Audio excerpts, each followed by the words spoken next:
السلام علیکم ورحمۃ اللہ وبرکاتہ۔ میرے بھائیوں، تکبر ایک ایسی چیز ہے کہ انسان چاہے جتنی بھی بلندی پر پہنچ جائے، ایک دن وہ واپس زمین پر آ جاتا ہے۔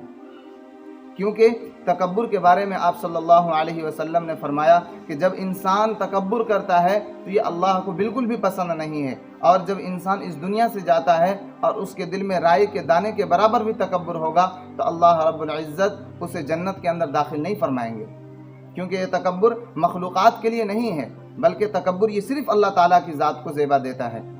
تکبر اگر انسان اپنے اندر غور کرے تو سمجھ میں آئے گا کہ تکبر وہ کیوں کرتا ہے، اس کے پاس کون سی ایسی چیز ہے جس کی بنا پر وہ تکبر کرتا ہے۔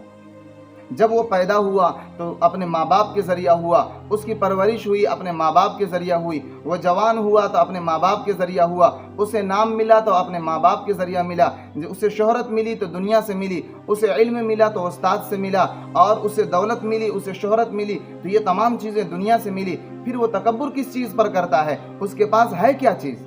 پھر جب وہ دنیا سے جائے گا تو یہ تمام کی تمام چیزیں دنیا کے اندر ہی دھری رہ جائیں گی۔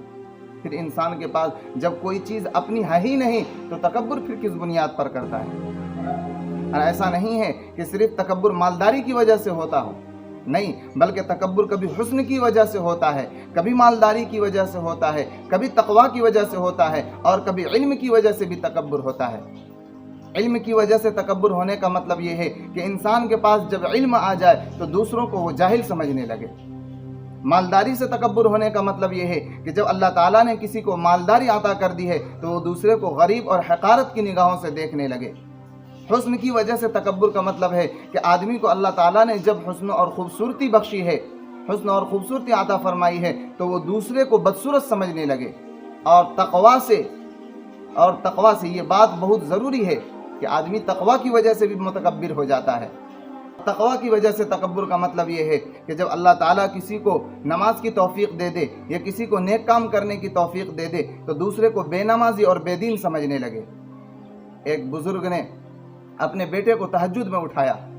جب وہ نماز پڑھے اور تہجد اس نے ادا کر لی تو اس کے بیٹے نے اپنے باپ سے کہا، یعنی بزرگ سے کہا کہ والد صاحب، ہم لوگوں نے تو تہجد پڑھ لیا لیکن یہ لوگ دیکھتے ہیں کہ سوئے رہ گئے۔